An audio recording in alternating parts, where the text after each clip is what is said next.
This podcast is distributed free of charge on all major platforms for educational purposes. And welcome back, everyone, to another deep dive. We are indeed back, and I have to be completely honest with you right out of the gate here. I did not sleep well last night. I can absolutely see why you might say that, given what we are covering today. Yeah, and after prepping for this deep dive, I am honestly not sure I'm ever going to sleep well again. We are definitely treading into some territory today that is, to put it mildly, quite unsettling. Unsettling is, that is the understatement of the century. We are usually here to make you smarter or faster or more informed, but today we might just make you afraid of your own pillow. Or perhaps we will give you a completely new appreciation for the actual work you do when your eyes are closed. I suppose that is the optimistic spin, sure. But let's start with that question you hit me with right before we started recording. You asked me something that sounds incredibly simple, but the more I chew on it, the weirder it tastes. I asked you, where do you go when you sleep? Right. And like a normal, rational person, I said nowhere. I'm in bed. I'm under the duvet. My fitness tracker says I am recharging. It is just a biological shutdown. The laptop is closed. And that is the standard materialistic view that we all grow up with? Yeah. But what if that simply isn't true? What if sleep isn't a pause button at all? What if it is a commute? A commute. Exactly. What if when your head hits that pillow, you aren't turning off? You are actually clocking in. You are shifting gears into a fourth-dimensional reality that is just as solid and just as real and potentially just as dangerous as the one we are sitting in right now. See, that is right where you lose me a little bit. Dangerous. Real. It sounds completely like sci-fi. But we aren't pulling this out of thin air, are we? No, we are absolutely not. We're pulling this directly from session 259 of the Early Sessions Book 6 of the Seth Material. Let's set the vibe here for you listening, because context is everything with these sources. It is May 16th, 1966. We are in Elmira, New York. It is exactly 9 p.m. on a Monday night. I always picture this scene in black and white for some reason. You've got Jane Roberts, the medium, and her husband, Robert Butts, the scribe.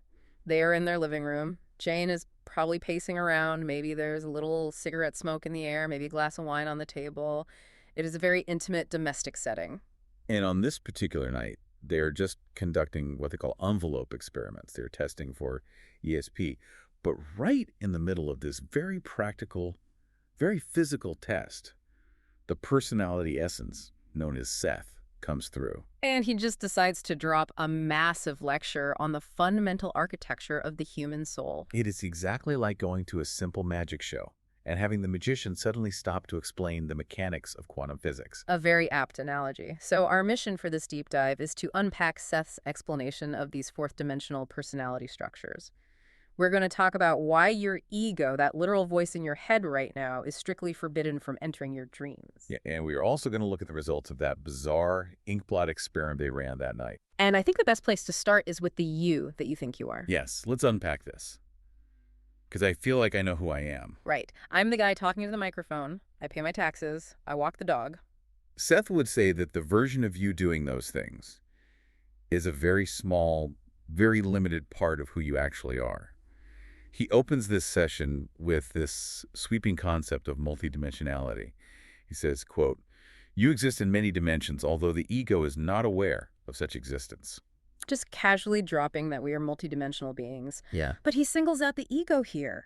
The ego is not aware. Why is that? Is the ego just stupid? Not stupid at all. Highly specialized. Think of the ego as a middle manager. I do love a good corporate analogy. Go on. The ego is essentially the project manager of physical reality. Its only job really is to navigate the three-dimensional world. It deals with gravity, it deals with linear time, it handles social norms, and stops at traffic lights. It is the part of me that makes sure I don't walk into brick walls or forget to eat lunch. Precisely. And to do that job effectively, the ego has to wear blinders.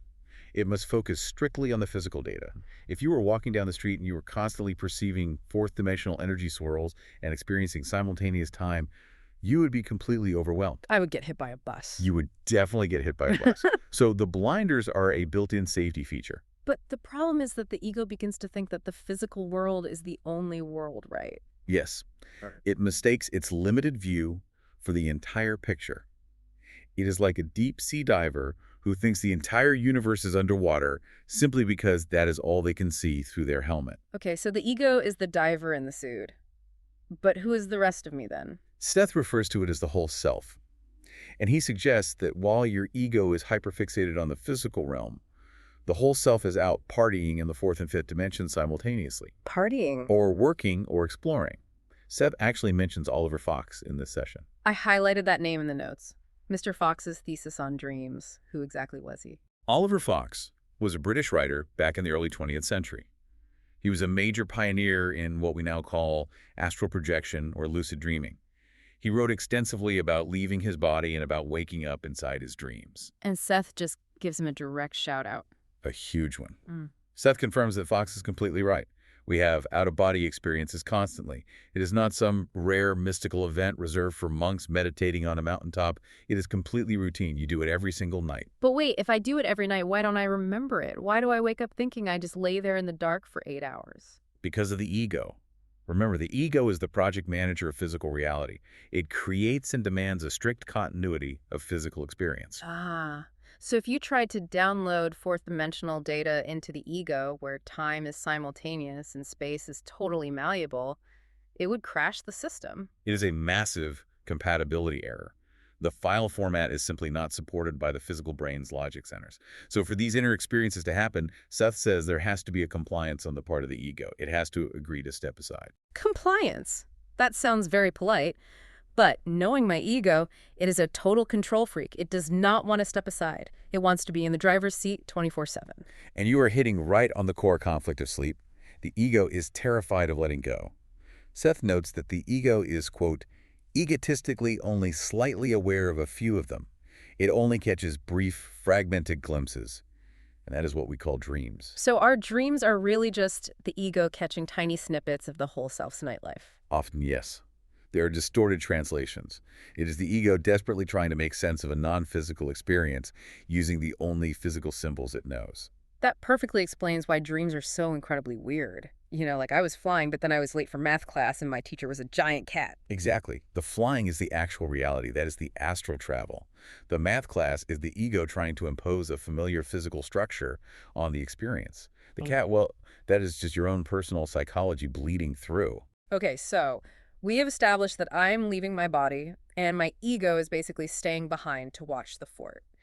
But Seth gets very specific about where we actually go. He mentions the fourth and fifth dimensions. He does. And thankfully, for the sake of this session, he simplifies the physics quite a bit. He essentially says, don't worry about the complex math right now. Just understand that the whole self operates in these higher dimensions. And the goal, the ultimate mission of your entire existence is for the whole self to become fully aware of all these simultaneous existences, to finally take the blinders off. Which brings us directly to the mechanism of how we actually get there, dreaming. But Seth doesn't just say dreaming is dreaming, he breaks it down very specifically. He creates a hierarchy, a developmental scale. Yes. Segment 2, lucid dreaming as the adolescence of the soul. I really love this part. He compares the stages of dreaming to growing up. So stage 1 is ordinary dreaming. Seth compares this to childhood. He says, quote, in ordinary dreaming, perception of dream reality is limited and instinctive. All in all, you get along quite well. You are like a child in objective reality. I feel that completely. In most of my dreams, I'm just along for the ride. I'm purely reactive. If a monster chases me, I run. If I am at a party, I talk. I don't control anything about the environment. But you are safe generally, because you are essentially powerless. You are like a toddler safely in a playpen. You can't really break the furniture because you simply can't reach the knobs. You are protected by your own lack of awareness. But then we hit puberty. Metaphysical puberty, yes. Yeah. Seth says, quote, when you learn to take waking awareness into the dream condition, you are reaching adolescence, so to speak. This is lucid dreaming. This is when you wake up inside the dream. It is. But notice he specifically calls it adolescence. Think about what an adolescent is in the real world. A teenager. Hormones, a little bit of freedom, maybe a driver's license, and a complete and total lack of judgment. Precisely. An adolescent has the physical power to manipulate their environment. They can drive the car, but they might not have the wisdom to drive it safely. In a lucid dream, you suddenly realize, wait, this is a dream. I can do absolutely anything. So I can fly. I can walk through walls. I can conjure up a Ferrari out of nowhere. And that is exactly where the danger lies. Danger? Come on, it is just a dream. If I crash the Ferrari in the dream, I don't wake up with a massive bill from the insurance company. This is where Seth drops the hammer. And honestly, this is the part of the deep dive that really gave me chills. He challenges the entire modern notion that dreams are fake. The training ground theory. Seth argues strongly that we dream for a very specific reason. It is actual training for fifth-dimensional existence. Meaning what exactly? The afterlife? The afterlife, or simply higher planes of reality that we will eventually inhabit. In our physical world, matter is heavy. It is slow. If you want to build a house, you have to sweat. You have to wait months or years. Physical matter actively resists thought. It forces you to be patient. Right. I can't just blink and have a turkey sandwich appear on the table. But in the dream world, and in these higher dimensions, thought is instant. You think sandwich and the sandwich manifests. Seth says we are actively learning to form new gestalts of experience using past, present, and future as a painter chooses his colors. So we are learning to be creators. We are practicing with the safety off. Yeah. And that is exactly why he gives this incredibly stark warning. Read the quote about the cake from the source material. Yeah. It is vital to understand this. Okay, here it is. Seth says, quote, "The dream reality is as real and actual as physical reality. They are as actual as the piece of cake that you eat or the poison that you may swallow." Or the poison that you may swallow. That really just stops me cold because we always tell kids, don't worry, it is just a bad dream. It can't actually hurt you. And Seth is plainly saying we are wrong. Wait, I need to push back on this a little bit. Are you telling me that if I dream about drinking poison, I am going to wake up dead in my bed? No, he is not saying the physical biological body will die. He is saying that the experience within that specific dimension is completely valid and actual within that system. Okay, so what does swallowing poison in a dream actually mean then? If you consume poison in a dream, which could be a toxic idea, a fearful interaction, or if you indulge in dark violence simply because you think it doesn't matter since it's a dream, it damages your psychic structure just as physical poison damages your biological structure. So there are actual consequences to our actions and dreams. Very real consequences. If you are an adolescent dreamer, meaning you are lucid but immature, and you decide to go on a terrible rampage in your dream just for fun, you are actually poisoning your own consciousness.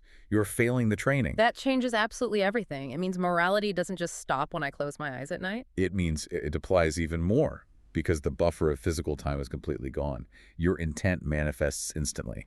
Seth warns that as your common sense protects you in the physical universe, so you must use discretion as you progress into the manipulation of dream objects. Discretion in a dream. I feel like that takes all the fun out of lucid dreaming. Or it adds all the real meaning to it. It transforms sleep from being just a passive movie you watch into an act of profound responsibility. Okay, so the dream world is a real place with real hazards and real rules, which implies that I am probably not the only one there. Exactly. Segment 3, the mechanics of the dream world and meeting others. I have definitely had those dreams where I see someone I know. You wake up and say, oh, I saw my grandma last night, or I saw my ex, and usually I just dismiss it. I figure it is just my brain playing a memory tape to process the day. And Seth says that's often true.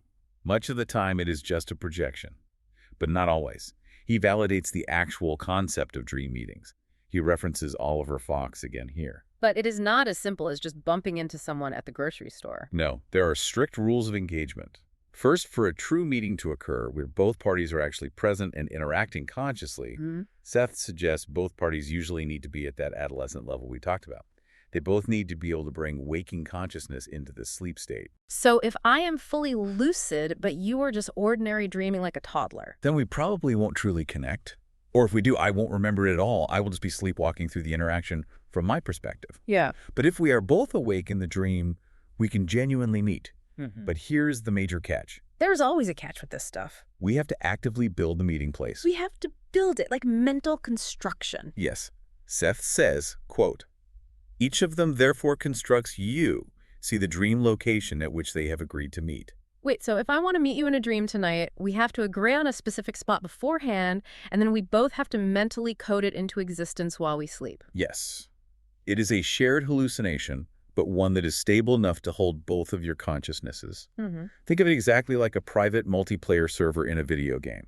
The server simply doesn't exist until the players generate it together. That sounds incredibly difficult. What happens if I imagine a cafe with red walls and you imagine the exact same cafe but with blue walls? What happens to the room? The reality of the room fluctuates, or the connection simply breaks entirely. It requires immense mental focus and cooperation. Seth also talks about home fields and away games here too, which is fascinating. He does. He says some dream locations will be of your own construction. That is your home field. You know the layout because it is generated by your own psyche, but then he explicitly says others will be of constructions quite strange to you, The away game. or the danger zone. He warns that you can easily blunder into dimensions that are totally and completely alien to you. Blunder into them. That sounds so accidental, like taking a wrong turn in Albuquerque and somehow ending up on the surface of Mars. It is exactly like that. Imagine walking through a normal door in your dream house, fully expecting to step into your kitchen, and instead stepping onto a plane of existence where gravity is reversed, or where communication is done entirely through flashes of color and raw emotion rather than spoken words. And this brings us right back to our old friend, the ego. This is exactly why the ego is banned from the trip. Yes. Seth explains, quote, "The waking consciousness is not the ego. You can be fully awake and aware without your ego being present. But if the ego woke up in one of these alien dimensions, it would, quote, immediately falter and cause immediate failure and catastrophe. Why is that? Is the ego just too fragile to handle it? It is too rigid. The ego is a pure logic machine built entirely on physical earthly laws. If it saw a world where basic cause and effect simply didn't apply, it would panic. It would scream, "This is impossible," and that sheer panic would instantly destabilize the whole experience. It is like bringing a corporate contract lawyer to an underground poetry slam. They are just going to completely ruin the vibe because they don't understand the rules. Worse than that, it would be like bringing that lawyer to a dimension literally made of fire. They wouldn't even know how to begin to survive. Hey. The inner self knows instinctively how to navigate these weird cosmic seas. The ego absolutely does not. So for your own safety, the ego is left at the door when you sleep. It really reinforces just how small the ego actually is. We spend all day thinking it is the CEO of our lives, but it is really just the intern with a clipboard managing the physical inbox. The very stressed out intern at that. Okay, I want to move to segment 4 now, because this is the part of the source material that actually melted my brain a little bit. We have talked about meeting other people in dreams, but Seth talks about meeting objects, specifically objects from the future. Ah, yes. The concept of the spacious present. Seth drops this mind-bending concept of potential forms. He says, quote, "Form is first of all a potential form existing within psychic energy." Okay, I can grasp that on a basic level. Before an architect builds a physical house, it exists as a blueprint. It exists as an idea in his head. But Seth goes much further than just an idea. He says the form exists as an actual structure in the fourth dimension. He uses the specific analogy of a house you will live in 5 years from now. Okay, let's stick with that analogy. In 5 years, let's say I'm going to buy a nice little cottage. Right now, physically, in this reality, that cottage might not exist yet. The wood for the frame is still a tree in a forest. The bricks are still clay in the ground. To your physical senses, the house is completely non-existent. You can't touch it. Yeah. But Seth argues that in the spacious present, which is the view from the fourth dimension where time isn't linear, the form of that house already exists. It is there. It has a shape. It has a reality. It is like a magnetic ghost just waiting for the physical atoms to eventually fill it in. Precisely. And here is the truly chilling implication for our dream lives. Seth says, quote, "In certain levels of dream reality, forms that you do not as yet perceive as physical do exist. In certain dreams, you do perceive them." So you were telling me I could go to sleep tonight, wander off into the fourth dimension, and walk through the living room of that exact cottage. Yes, you are literally visiting your own future. And then when I wake up, I might just have a vague, blurry memory of a nice house. And then 5 years later, I walk into the real physical cottage with the real estate agent, and I say, whoa, deja vu. I've definitely been in this room before. And Seth would say, you absolutely have. You were there 5 years ago in your sleep. That completely flips the script on what deja vu even is. It is not just a brain glitch or a misfiring synapse.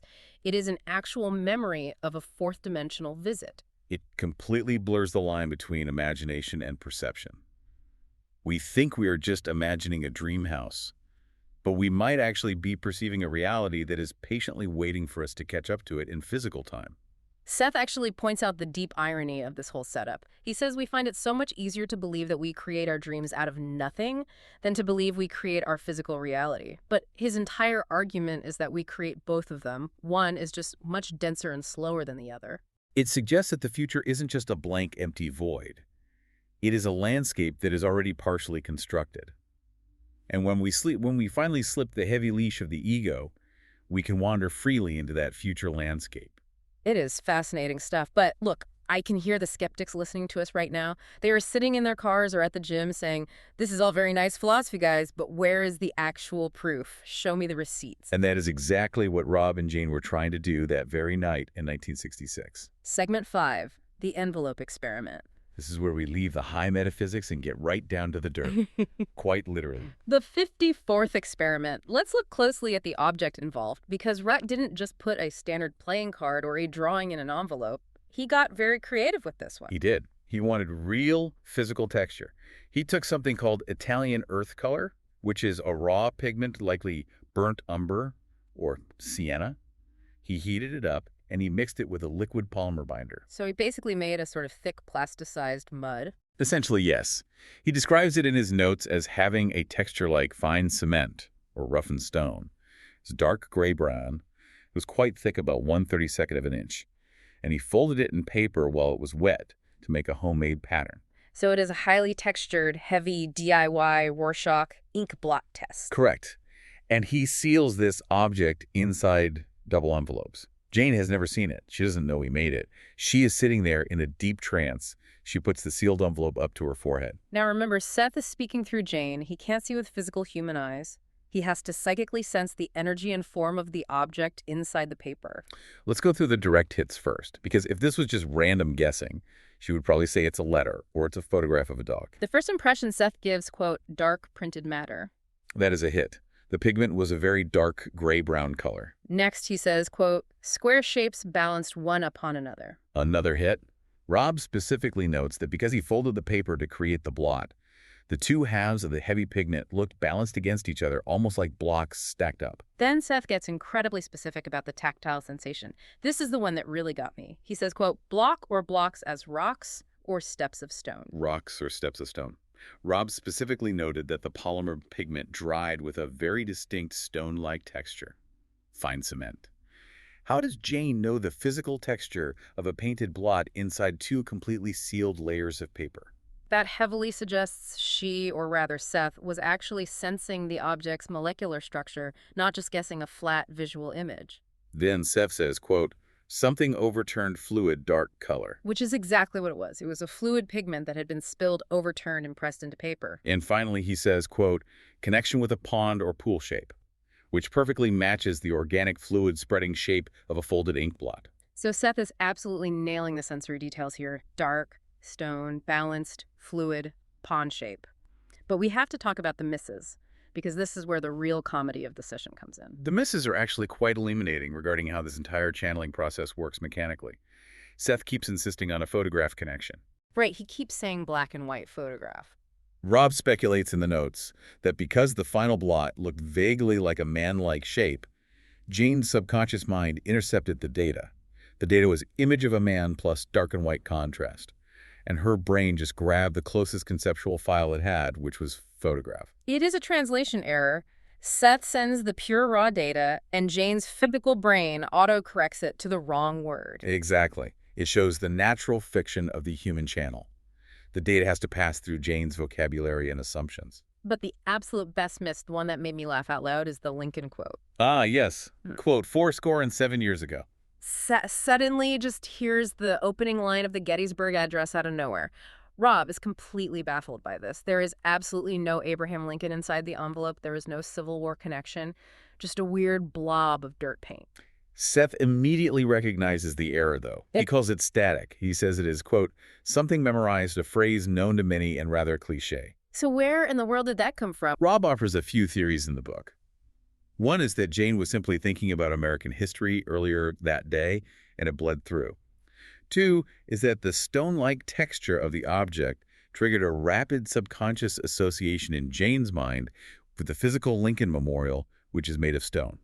Or theory 3, Abraham Lincoln is just hanging out in the fourth dimension, and he is an absolute podcast crasher. I am trying to communicate profound truths here. Won't forget the Union, guys. It's funny, but it really highlights that this isn't a perfect mechanical science. It is an art form subject to interference. They also briefly mention a Dr. InStream during this session. Right, another experiment series they were running. Seth gets rapid impressions of a chain of 2 boxes for this doctor. It really feels like he is just rapidly tuning a radio dial and occasionally catching a totally different station. Sometimes he gets the station crystal clear, dark stone fluid texture, and sometimes he gets massive interference like 7 years ago. But the sheer fact that he got the exact physical texture, the rough stone feeling inside a sealed double envelope, is the data point that truly matters here. It strongly suggests that consciousness can and does penetrate solid matter. So what does this all mean for us today? Yeah. We have got a thick paint blot that Seth can feel through an envelope. We've got a potential future house just waiting for us in the fourth dimension. And we have got an ego that is absolutely terrified of the dark. If we synthesize all of this, the core message is incredibly empowering, also highly demanding. You are not just a static physical object moving linearly through time. You are a multidimensional event. I am an event. I really like that phrasing. I am definitely going to put that on a t-shirt. I am an event. You are. And your consciousness is far more capable and far more expansive than you give it credit for. The simple, everyday fact that you dream is living proof that you are already traveling between dimensions. You just haven't learned to keep your eyes open yet. It brings us right back to the adolescence of the soul. We are basically teenagers sneaking out of the house at night, taking the astral car for a joyride, but we just don't remember where we went when we wake up in the morning. And Seth, through these sessions, is inviting us to finally grow up, to take that waking consciousness, that clarity, that deliberate intent, and consciously carry it across the threshold of sleep. To stop being passive, fearful consumers of our dreams and start being the architects of them. But always with that one chilling warning attached: don't drink the poison. Exactly. The environment you enter is real. Treat it with the utmost respect. This has been a lot to process. A whole lot, but in the absolute best way possible. It fundamentally shifts the entire ground beneath your feet. Or I suppose it shifts the ground beneath your sleeping body. Before we wrap this deep dive up, we absolutely need to give credit where credit is due. This incredible mind-expanding material comes directly from the Seth Material. Specifically, we were looking at the early sessions book 6, which is published by New Awareness Network. If your brain is buzzing half as much as ours are right now, you really need to go directly to the source. Don't just take our word for it. Read the actual sessions yourself. You can find all of them at sethcenter.com/early-sessions. It is an absolute treasure trove of profound information that we are truly only just scratching the surface of here. Seriously, go check it out.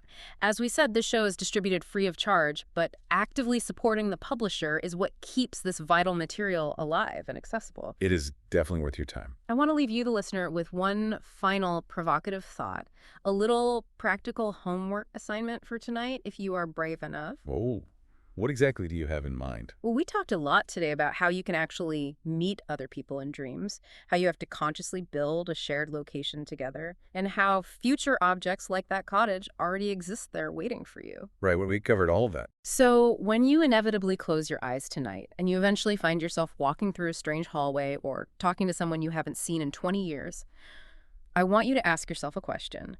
Is this just a memory?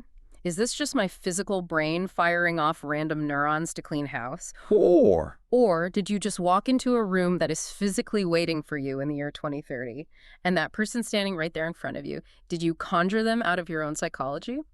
Or are they another totally real traveler looking right back at you, wondering if you are real? That is a genuinely chilling thought to end on. Sleep tight, everyone, and seriously, watch out for the poison. Good night. We will see you in the next dimension.